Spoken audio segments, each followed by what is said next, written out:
Dans cet exercice dirigé type, nous allons voir comment remplir une facture à trous.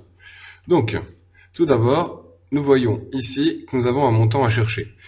Si j'achète 8 kg de pommes de terre, 8 kg de pommes, pardon, à 2,2 € le kilo. Pour avoir le montant total, je vais donc faire 8 kg fois 2,2 et je prends ma calculatrice et je fais 8 fois 2,2 et j'obtiens 17,60. J'ai donc un montant hors taxe de 17,60 pour les pommes. Ensuite, j'ai des carottes. Moi, je sais que j'en ai eu pour 4,65 € au total, sachant que le prix unitaire est de 1,55. Le calcul ici, je cherche donc. Je vais le faire ici. Hop. Je cherche donc 3 petits points. 3 petits points, c'est ce qu'il y a là. Fois 1,55 égale 4,65. C'est la résolution d'une équation à une inconnue. L'inconnue étant les 3 petits points. Moi, ce que je fais, c'est que j'aime bien mettre ensemble les ensembles factorisés, ce que j'ai appelé des blocs. Là, j'ai bien un seul ensemble factorisé avec mon inconnu recherché. Je vais donc pouvoir casser le bloc et me dire que 3 petits points est égal à 4,65. Je vais passer 1,55 de l'autre côté, c'est multiplié, où il est au même niveau que l'inconnu recherché, je le passe de côté, ça devient divisé, ça me fait 1,55. 4,65 divisé par 1,55. Je prends ma calculatrice, 4,65 divisé par, 4,65 divisé par 1,55 me donne 3. J'avais donc acheté 3 kilos de carottes. De la même manière ici, moi je sais que le prix de vente brut hors taxe, j'en ai eu pour un total de 30,05 €, sachant que j'ai acheté 17,60 et 4,65 de carottes. Pour trouver ce qui va être là, je vais noter un petit carré. Petit carré, alors ça, on va essayer de s'arranger comme on peut. Voilà. Le petit carré, je vais le mettre là. J'en ai eu donc pour 30,05 €. Si je veux chercher le montant de pommes de terre au total, je vais soustraire 17,60 ainsi que 4,65. Je prends ma calculatrice et ça va me permettre d'avoir le montant de pommes de terre. Donc je fais 30,05. Voilà, j'ai oublié d'effacer encore.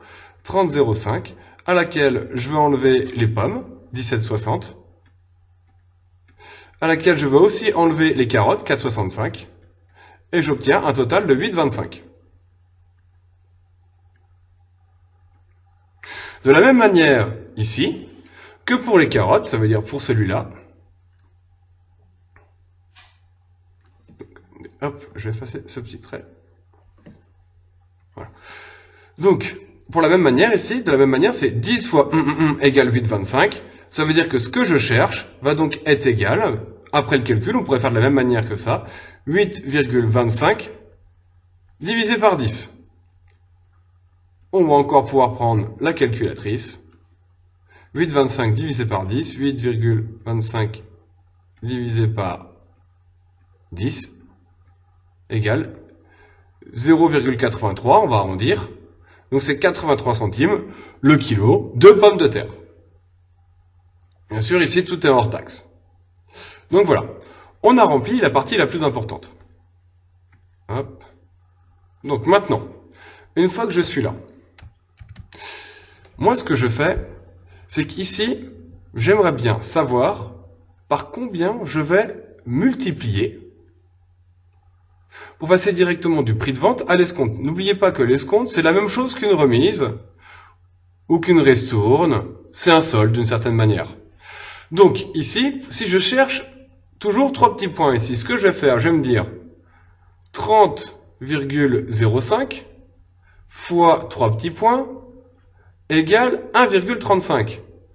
Comme on a pu voir précédemment, ça veut dire que 3 petits points va être égal à 1,35 et c'est bien 30,05 qui passe de l'autre côté en division, divisé par 30,05.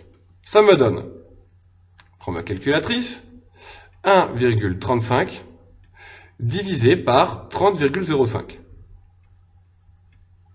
J'obtiens un résultat de 0,45. 0,045.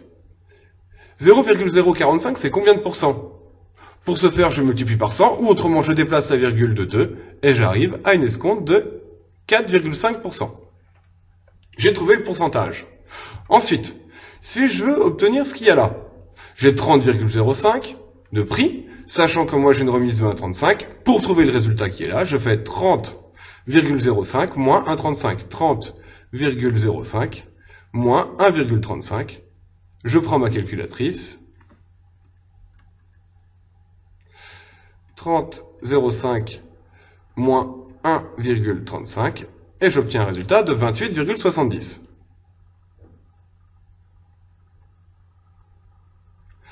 Et après la remise, j'ai un total hors taxe, on est bien d'accord, c'est toujours hors taxe, c'est-à-dire sans les taxes de 28,70. Maintenant, il va falloir ajouter les taxes. Ici, j'ai une taxe de 5,5%. N'oublions pas, 5,5%, pourcentages sont une fraction, c'est 5,5 sur 100. Et une fois que je prends ma calculatrice, 5,5 divisé par 100, ça va me donner 0,055. Ça veut dire pour passer de ici et avoir le montant de la TVA, ça veut dire la part que je donne à l'État, c'est je multiplie par 0,055. Je prends ma calculatrice et je vais faire 28,70 ou 0,7, c'est pareil, fois 0,055. Ça me donne 1,58 en arrondissant. 1,58.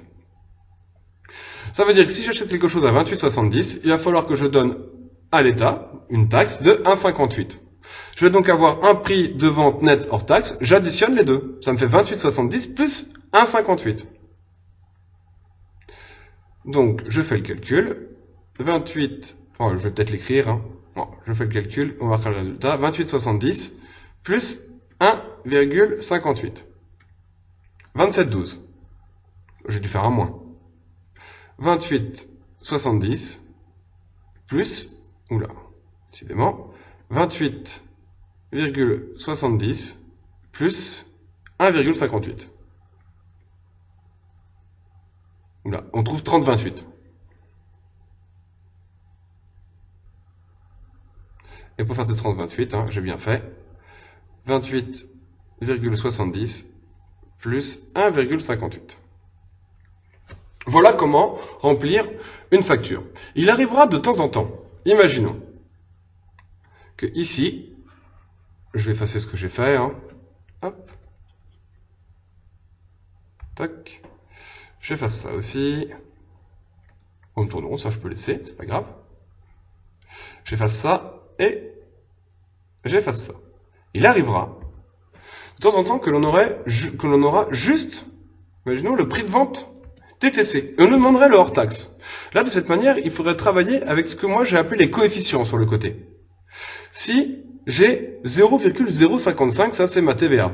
Si je passe directement de mon net hors taxe à mon net TTC, c'est une hausse du prix. Donc je fais 1 plus le montant de la taxe, 0,055.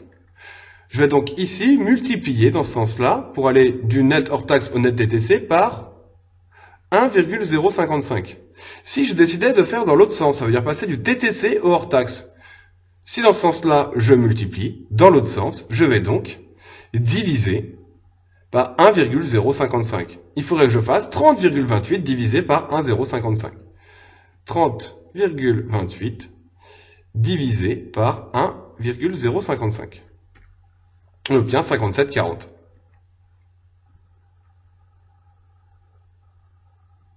Il y a une erreur ici. J'ai fait un multiplier ou quoi.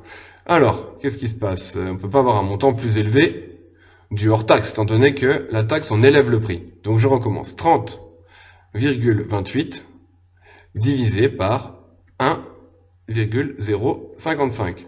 J'obtiens, ça me paraît plus crédible, 28,70. Voilà, c'est ce que l'on avait trouvé tout à l'heure, ce qui paraît crédible. Voilà comment résoudre un exercice type de facturation.